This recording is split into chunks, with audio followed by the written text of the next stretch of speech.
Welcome to the Spirit of Yoga podcast. I am here to answer one very frequently asked question. What is love? What is this most inspiring and uplifting attitude of love all about? Trying to bring some clarity to one of the most fundamental ingredients of human existence. This loving kindness, that human connection which keeps us intimately tied to each other, which in many ways is the longing and aspiration of the vast majority of human beings. In many ways, all we are aspiring for is to be appreciated, is to be loved. And maybe we don't only want to receive love, but we also aspire to give love. Receiving and giving. Or, as it is mentioned even in Christianity, it is in giving that we receive. While we give love, we receive fulfillment. Surprisingly, it goes full circle. Even though the mind thinks that it's losing, because if I'm giving something away, if I'm giving love, how will I get anything in return? Yeah, okay, it could be a bargain, an exchange. I give you something, you give me something in return. Fair enough. But the message is deeper. It is in the giving that we receive. Even without having a direct barter exchange where I get something handed over in exchange. No, just in the process of giving, I receive fulfillment, which is paradoxical because I'm having less. I gave away my love, the mind would think. Yet it's the opposite. We don't deplete ourselves of love by giving more. Surprisingly, it's the opposite. We get better and better at it. Almost like training a muscle. We develop that ability, that skill, that joyful habit of sharing and caring, of giving love. And in the process of giving love, we get better at love. We get better at loving. Love is a verb. It's a process. I don't want to reduce it by saying it's a skill to be developed, because it's more than a skill. It's more than training a muscle. In many ways, love is our nature. We are essentially love.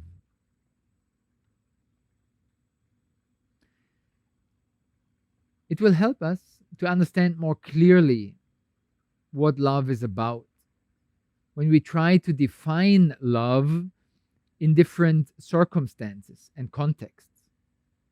So, one of the missions of this solo podcast is to explore the different aspects of love. And we will do that by going through the different chakras, these yogic energy centers, these energy centers located along the spine. And we will pass through those chakras from down upwards, and we will explore love at the level of each of those chakras. And you will see that there is some common denominators, meaning the same definition which applies to love at the level of all 7 chakras. But each of those energy centers, each of those 7 aspects, gives a different aspect, flavor, and expression, level of love. So, what is the common denominator? What is love essentially, universally about? One of the terms which comes to me is connection. If we describe love in a very general and neutral way, we can say love is connection. There could be synonyms, obviously, to that, but you get a feel. It's a general definition of this mutual attraction, we could also say. There's a certain pull, a mutual relating, a connecting, an attraction, maybe a polarity. So this is the common denominator. At the level of all of those 7 chakras, we can find different forms of connection. Starting with the root chakra, which in some of the famous chakra systems is associated with the earth element and the root vitality, as well as the survival and the fundamental human needs like shelter, and the love relationship between human beings is very much about this sustenance, this ensuring the survival needs of food and shelter.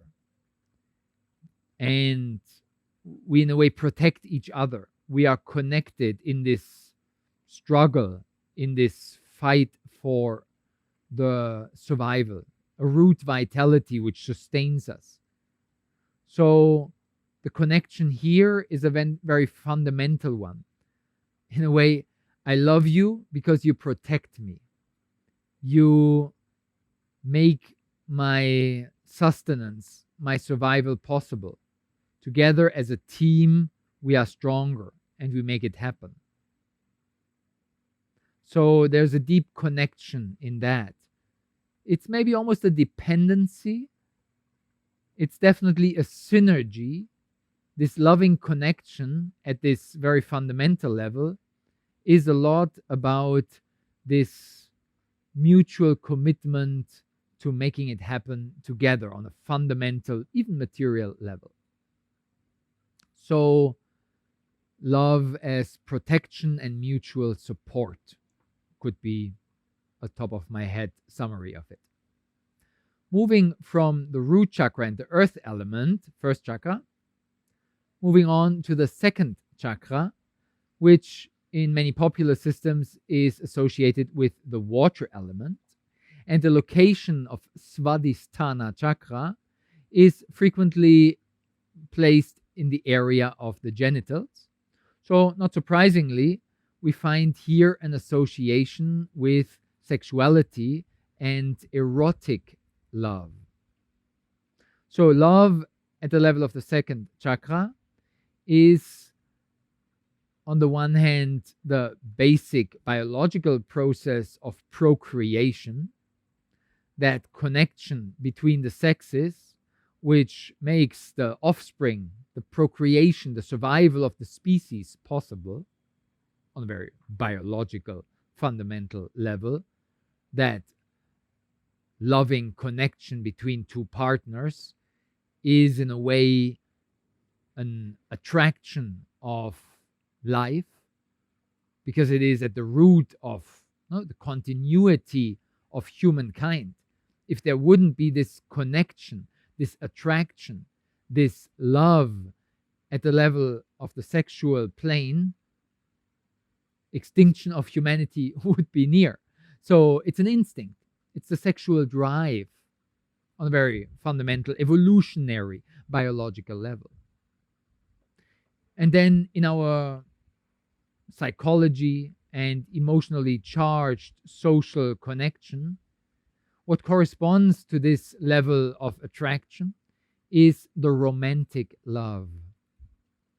If I would put a cliche archetype on it, we would have this happy end movie love story of Hollywood. This sensual desire which supercharges the romantic relationship, that almost magnetic attraction coming from the sexual instinct. So love on this level is attraction, desire, and, on a biological sense, procreation. So this romantic love, corresponding to the second chakra, is frequently depicted in a somewhat confusing way with the heart symbol. I am in love with you. If I say I am so in love with you, that is frequently in our minds and experience the expression of this honeymoon type of falling in love, almost biochemical compulsory attraction of like the first 3 weeks, the first 3 months of a relationship. This butterfly falling in love and irresistible magnetic attraction, which I hope we have all experienced. But confusingly, this I am in love with you, I fell in love with you, I love you, is not surprisingly, everybody knows, depicted with this red heart. I heart you. But as we will see, we are actually not so much talking about the love from the heart, but as mentioned, love of Svadhisthana chakra, the second energetic center, the sexual desire and attraction. So this magnetic pull of the sensual desire. So we'll come back to the heart in itself in a moment, but before that, we are meeting the third chakra, Manipura chakra, the navel chakra, in many popular chakra systems associated with the fire element. So the psychology of these modern popularized chakra systems matches the navel chakra with the strong personality, the willpower, and the fiery discipline, the commitment and intensity, which can even lead to power. So the leadership and the strength of personality are directly associated with the fire element, the fiery intensity, burning strong with willpower and self-confidence in Manipura, the navel chakra. If we translate that over to the context of love, what is attraction at the level of this self-confidence, willpower, strong personality? At the level of leadership and power, the love of power. A very different level of attraction and connection. So, in relationship, that attraction could be, as a shadow aspect almost, be expressed as possessiveness. I have power over you, I own you. Power games in relationships. But on the bright side, also that passionate intensity, the fiery, burning, consuming intensity of love. So some might associate the Latin American charm and intensity and passionate fire of love with that level of attraction. Obviously, there can be overlaps between the second and third layer. Always, there are actually mixtures in different proportions, different ingredients and aspects of this attraction are coming together. So we had at the first level, Muladhara chakra, the root chakra. You remember the sustaining, the survival, that mutual protection, that instinct for going strong, for sustenance together. We had at the second level, Svadhisthana chakra, the sexual desire, attraction, romantic, falling in love. At the third level, the possessiveness, which on the other end of the spectrum can lead to shadow aspects of jealousy, the power games, and the passionate, fiery intensity, corresponding to Manipura chakra, the third energetic center. And as you can immediately sense, they never appear in their pure one and only form. It's always more or less a mixture of the different three ingredients. And hopefully there is also space for the fourth ingredient. The next chakra in line is Anahata chakra, the heart chakra.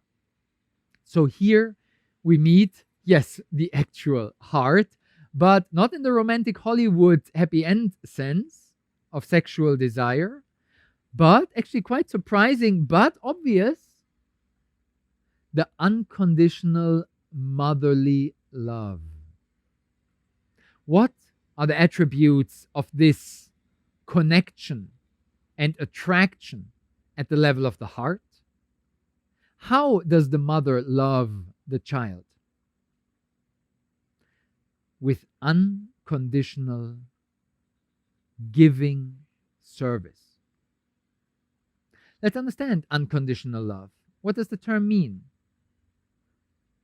Condition is, no, there's a catch, there's a bargain, a barter, a trading deal. So a conditional love is, yes, I will give you something if you give me something in return. I scratch your back if you scratch mine. That's how frequently the partnerships go, almost like a business deal. Not at the level of the heart center.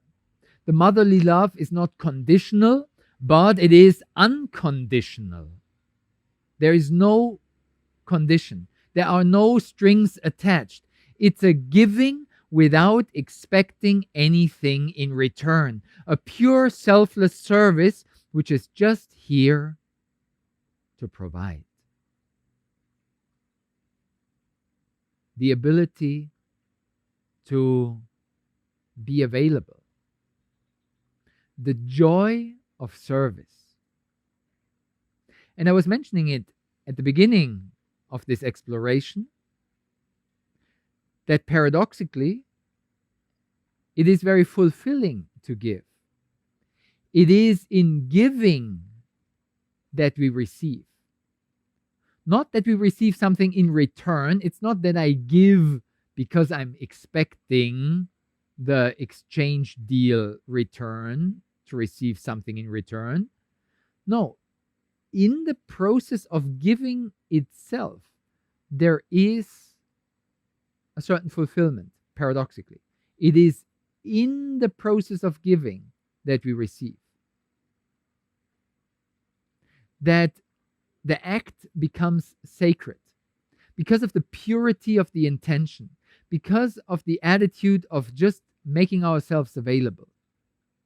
This is where the joy of service can arise.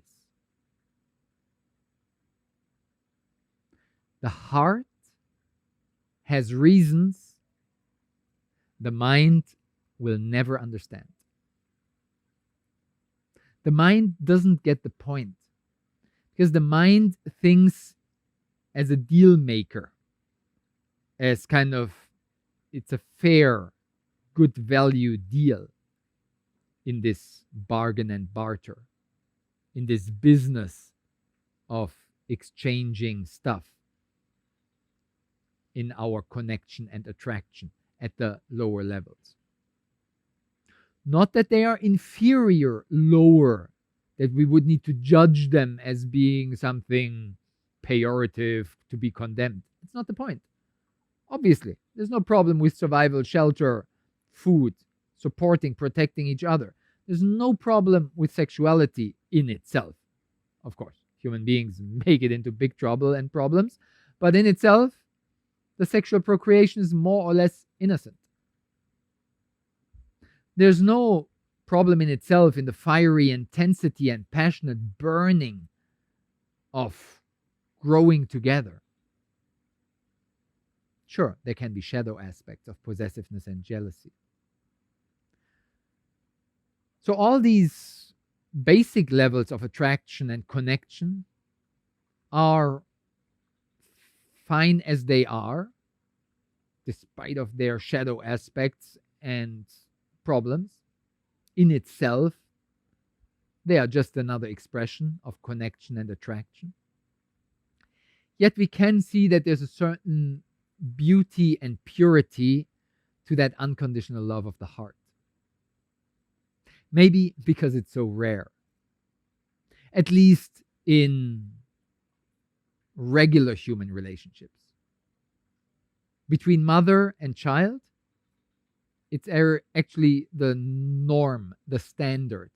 The default mode of the mother is the unconditional love. It comes almost hardwired, evolutionarily, biologically. It's just a sense of deep, heartfelt connection. And there's, in a way, a tireless service without getting tired, getting up at 3:45 a.m. to change the diapers and do breastfeeding again. With a mind, we couldn't push ourselves to that extent. For weeks, months, and years, being confronted with sleepless nights. That is the heroic service of unconditional love which mothers are providing around the globe. Billions of mothers across the millennia celebrating the joy of service despite of the enormous challenges.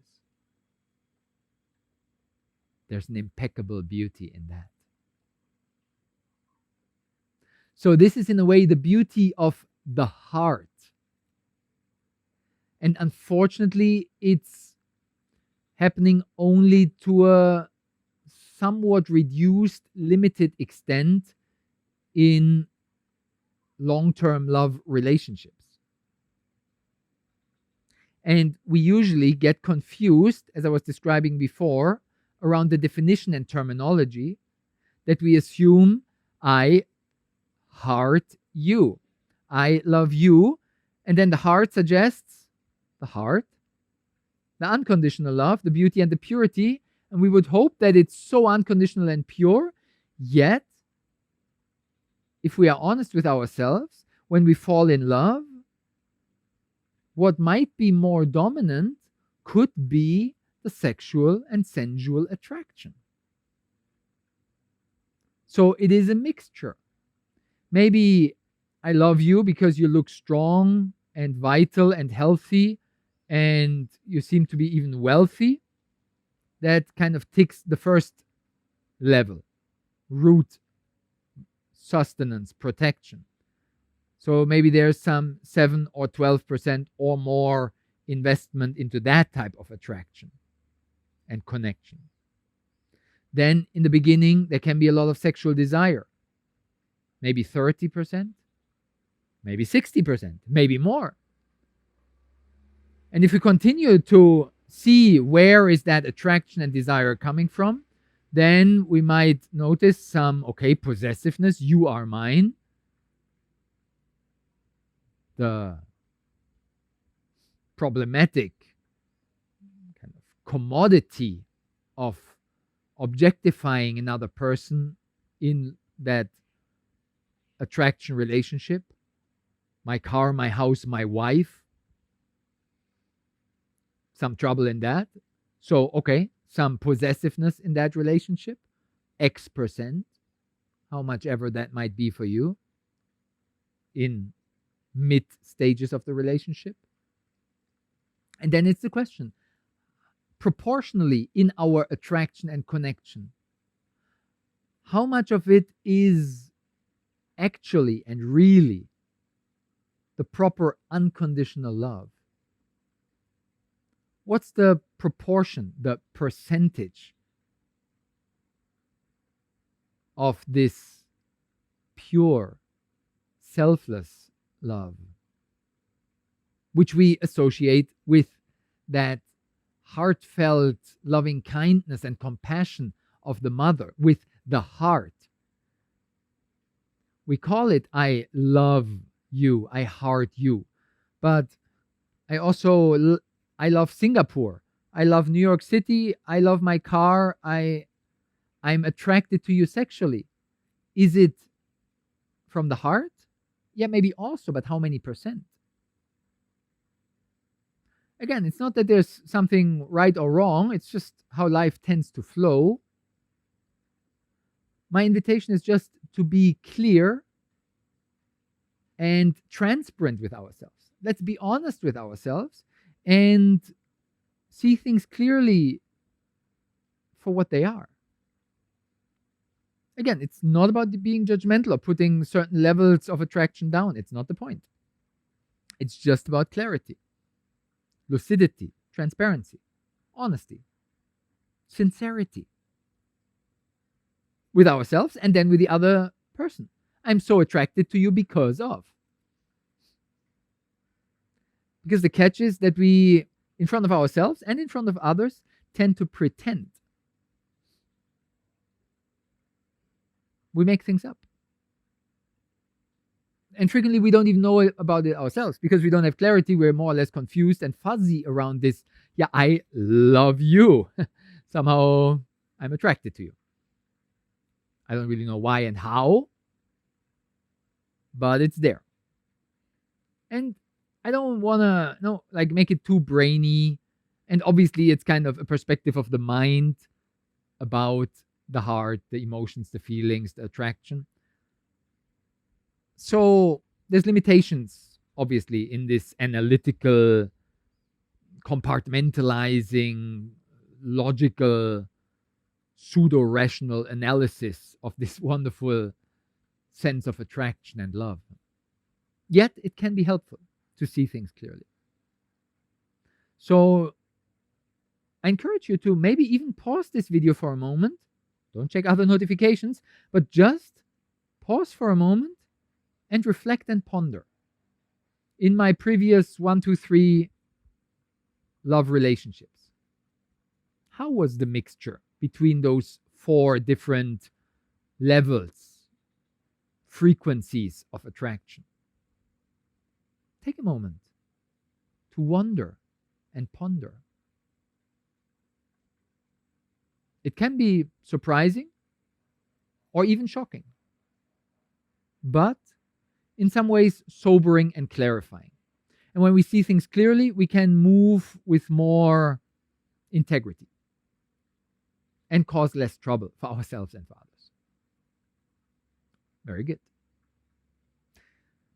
Moving on, because there's not only 4 energetics main primary chakras, but a total of 7. So we got a few more to go. It gets a bit more on the refined and almost abstract side as we are exploring those higher levels, those energetic centers which are located above the heart center. So in the yogic chakra system, we find Vishuddha chakra, the throat chakra at the pit of the throat here. Vishuddha literally can be translated as very pure. It corresponds in some of the widespread chakra systems to the space, to spaciousness and expansion, vastness, and a certain sense of purity of that vast space. There might be additionally some more down-to-earth association with the vocal cords, the speaking, singing, hearing aspects. Love at that level, what is the attraction? A love of the purity, not so much innocence, but more of this vastness, spaciousness. You see, it gets more refined and I don't want to say abstract because it's still talking about experiential, but more the purity of an ivory tower innocence, maybe almost principles. Spaciousness has a certain sense of going beyond the individual body mind, expansion, vastness, a certain clarity, transparency, where if there is an energetic match where two beings can tune in on that high-pitched frequency, they can meet in a subtle realm and merge and feel that synergy of the energy, feel an attraction and a connection at that level. On the more basic level of vocal cords, speaking, hearing, there can be, of course, also some communicative connections there. Moving on to the sixth energetic center, the third eye, located between the eyebrows or slightly above in the forehead area, Ajna Chakra, the mental command center, the clarity, the sharpness, the laser beam, clear focus, the single-pointed attention. The genius mastermind might be attracted to the perfect idea or another genius mastermind. The love of principles. In a way, the adoration of this perfect intellectual clarity. That can be expressed in mathematical equations, in models of astrophysics, in philosophical systems, in metaphysical, spiritual theories, which ideally are not just theories of the mind, but are also embodied. The third eye is not just about thinking a lot. No, it's just thinking very sharp, clear, lucid, and then penetrating, piercing through with his love of the perfect, sharp, clear summary, clarity, piercing through all the surface rubbish and distraction, and feeling that pull, that attraction for the ultimate, perfect idea. A love and attraction for that, either in an abstract context or between two human beings who share a similar frequency. And again, it is not just about the mind thinking a lot.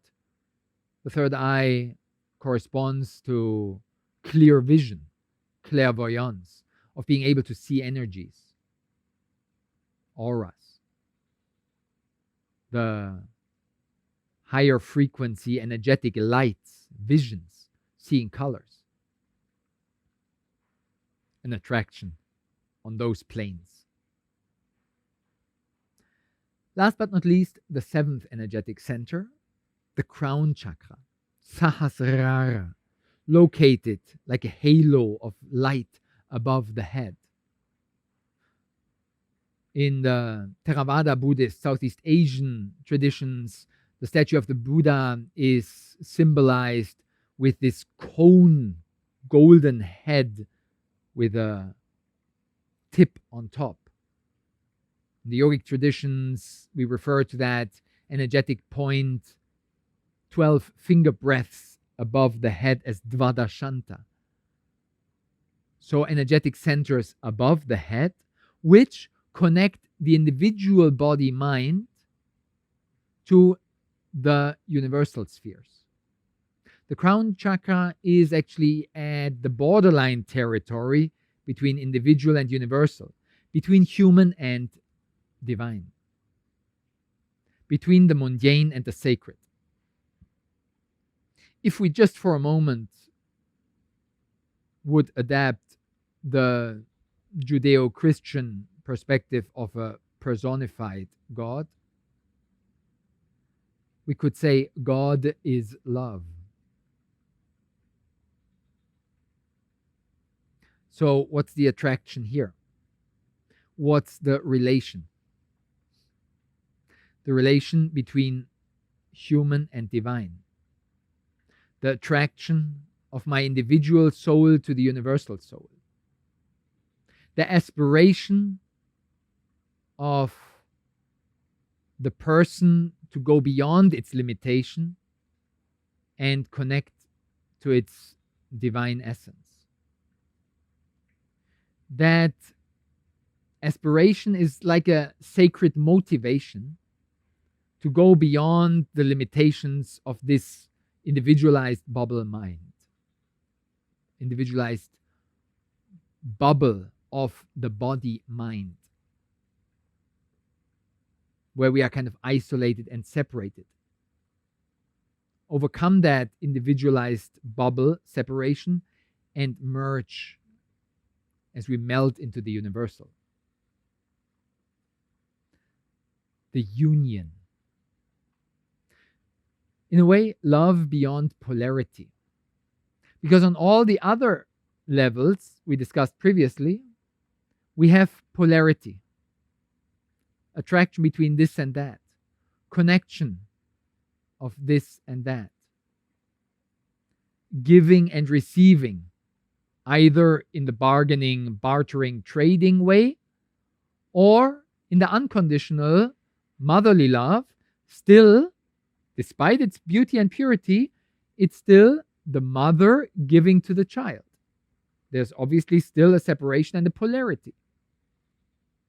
So all those other levels of attraction and connection, all these human expressions of love are actually characterized by duality. But in the 7th level of the crown chakra, we have the unification. Love as a union between individual and universal. By definition, the one is beyond the two. The union transcends polarity. In that divine reunification, there's no space for duality. Being one with a divine reality. But how is it even possible? Isn't it even blasphemy to say God and me become one? In most religions, this statement would not be tolerated. Obviously, if the ego and the person would speak that statement, I am God, it's obviously blasphemy. It is denying the existence of the real universal God. It's arrogance, self-ego inflation, vanity. In a way, the pinnacle of pride and vanity. But the blessing of the real divine love is beyond duality and beyond arrogance. It is actually the opposite. To experience that union of love, the separated ego personality needs to step out of the way. The individualized body-mind needs to disappear. If I am in love with the divine essence so much that I become one with it, then there's no space for the polarizing body-mind. Because body and mind are always running after pleasure, avoiding pain. The mind is always lost in 1,000 forms of duality. Basically, it's thinking about things. Good and bad things in past and future.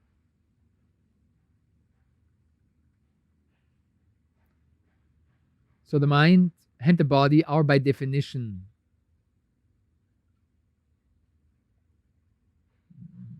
polar, dual,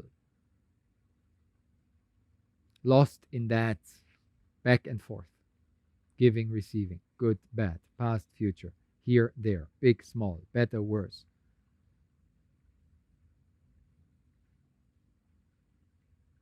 In the sacred union of divine love, there's just one.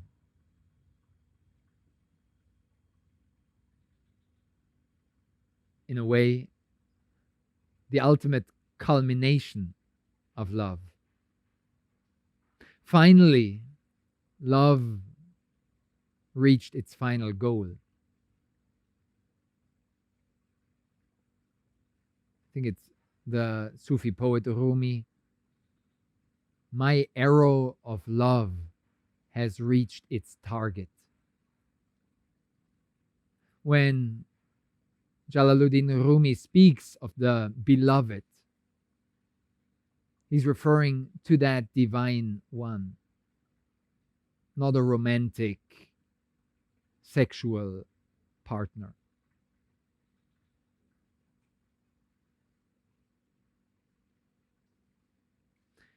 Yet, in that human lover, we can see the divine in each other, which is actually one of the famous root meanings of namaste. The divine in me recognizes the divine in you.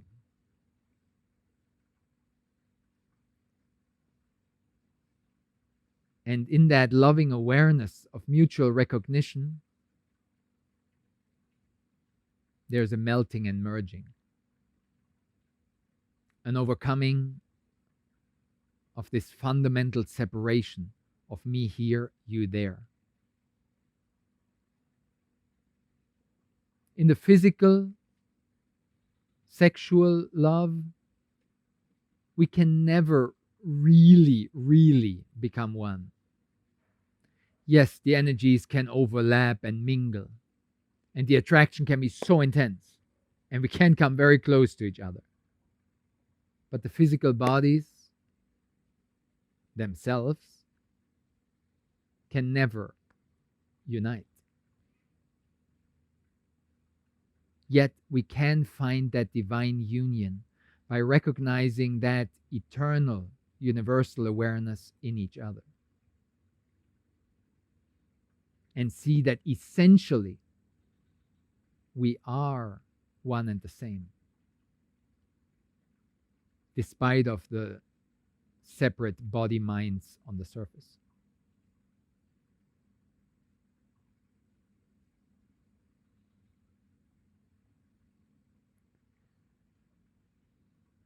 So you see how helpful it can be to have clarity about the different levels of attraction and connection. We tend to call all of them love. I love you for your money. I love you for your beautiful body and your sexual attraction. I feel so much desire. I love you in the sense you are mine. I possess you. I love you. I just want to share and give in the unconditional love. I love the purity, vastness, and spacious expansion in which we can merge together and float. I love the sharpness and genius clarity of lucid ideas. And I'm available to overcome all this attraction and connection between two separate beings and find that divine union, that sacred unification, where the two experientially become one, not just as an idea, but as the living reality. loving awareness of pure existence, sacred union in the universal heart.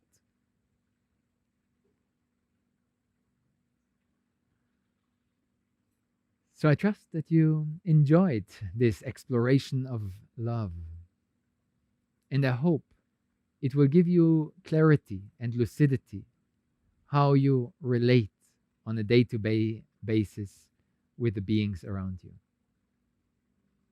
And I encourage you to dive deeper on this journey, to practice more mindfulness and awareness, heart meditation, cultivate volunteering charity work, discover the joy of service, and allow yourself to ultimately go beyond duality and at least get occasional glimpses of that divine union. Thank you so much for joining this exploration till the very end. It's obviously a sign that you are a lover of life. So I encourage you to dive deeper on this path. If you like, check out some other wonderful videos which we are sharing on our YouTube channel. Amazing podcasts with awesome guests, with our teachers, friends, family. Let's go deeper on this journey together. If you like, subscribe to the channel, and I'll see you rather sooner than later, here or there. Loving wishes from Bali. All the best, and namaste. See you in the spirit of yoga.